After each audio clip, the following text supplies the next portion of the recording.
Hi, and welcome along to Chronicles of a Transport Geek, episode 2 and a bit. I'm Jamie, and you're very welcome along. It's Sunday, the 20th of May 2018, and what's happened this weekend? Well, they've told us times are changing, and indeed they have. So this is the weekend where, if you live in South East London, the big news is that on the Greenwich line, Southeastern are no longer running the trains from the Medway towns to Charing Cross. It's Thameslink now, running from Rainham, but not to Charing Cross. When we get to London Bridge, it is indeed all changed, because from London Bridge you then go on through to Blackfriars and City Thameslink, on weekdays at least, not on a Sunday you don't. And then on to Farringdon and to St Pancras, and then out to Luton Airport and Luton eventually, if you want to. So today was when it all started, except it didn't really, did it? It was all a bit haphazard.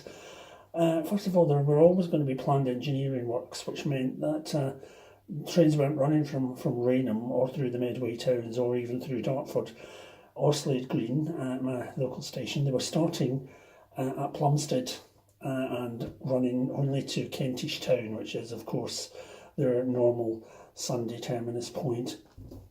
So, ignore that, that's the cat trying to do gymnastics. She does like to get into these videos, doesn't she?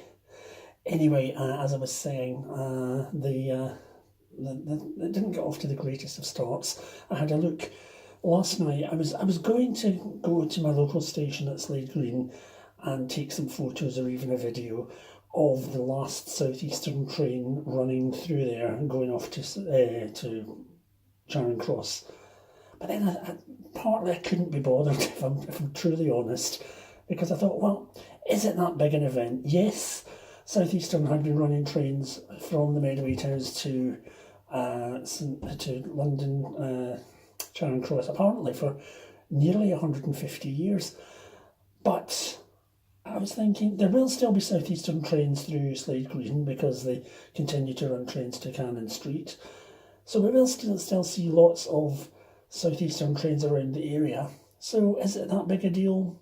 Maybe not. So I decided not to bother because it was all cosy and happy of a Saturday evening and didn't really want to go out and risk life and limb on a Saturday night. So I thought, well, I'll go out on Sunday. Sunday, even if I can only start it from Plumstead, I'll go out and play in the trains from Plumstead and take one of the first Thameslink trains. So when I got up this morning, that was the plan.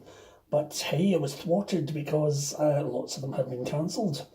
And nothing was going to leave Plumstead, at least on a Thameslink train wasn't going to leave Plumstead till at least mid-afternoon.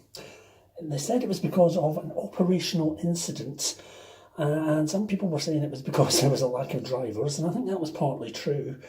But there was also apparently a train had broken down in a tunnel between, now where was it? I think it was between Finsbury Park and St Pancras, which meant that there was all sorts of chaos early in the morning on the Thameslink trains, and it had thrown the whole thing out, so there was a complete spanner in the works and nothing was moving anywhere fast. So for a minute I thought, I'm not going to get to play in the trains today at all, but actually I thought, well, the core's still running, let's take a Southeastern train to London Bridge and then at least do that bit, do London Bridge through to St Pancras, and then take the other bit back to Elephant and Castle, and then go back again and see if I can get a train to Plumstead once we get back to St Pancras. So that's kind of what I did. Had a bit of lunch in Elephant and Castle, wouldn't rave about it, but it's nice enough. But what I've also discovered, and one thing that might be useful to know, is that you can't do a single journey or an unbroken journey from Elephant and Castle with Thameslink back to London Bridge. If you change at Blackfriars, which is only one stop each way, you have to tap out and tap back in and back in again. So you go from Elephant and Castle to London Blackfriars, platform 2 or 3. You have to walk to the end of platform 2 or 3, tap out, go downstairs or down the escalator, through the concourse and back up onto platform 1 and tap in again.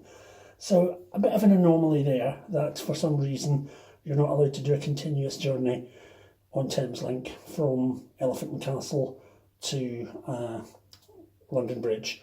Or of course anything that starts before Elephant and Castle and continues beyond London Bridge. So if you were doing something like, say, Tulse Hill to Greenwich, you can't do it as one continuous unbroken journey. You have to tap out and tap back in again. Why? I don't know. Maybe they want to have you continue to use the tube between the main, the tube between Elephant and Castle and London Bridge.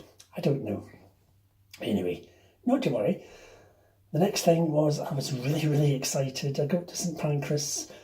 Actually, just to kill some time, I went to West Hampstead, Thameslink, and then crossed over and come back again, just because I couldn't get a train from St Pancras to Plumstead until 4:30. So I got there in plenty of time.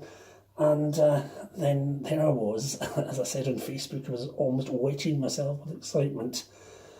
And hey, there were terrible delays. The train, which was 2 in front of the one that was going to Plumstead, was headed for Horsham. Had started in Peterborough, was heading for Horsham. But when it got to St Pancras, there didn't seem to be a driver for it. I think the driver there had bailed out. It was time for him to go, and there wasn't one to take it out. So eventually, after it sitting there for about half an hour, they had to take it out of service and throw all the people off the train, take it out of service eventually, because there was a whole pile of trains queuing up to get into St Pancras, all the southbound ones, waiting for this Horsham train to basically bugger off. And it took its time to do so, holding everything up in the process. So once that had gone, then a Brighton train came in, and it sat for a few minutes as well.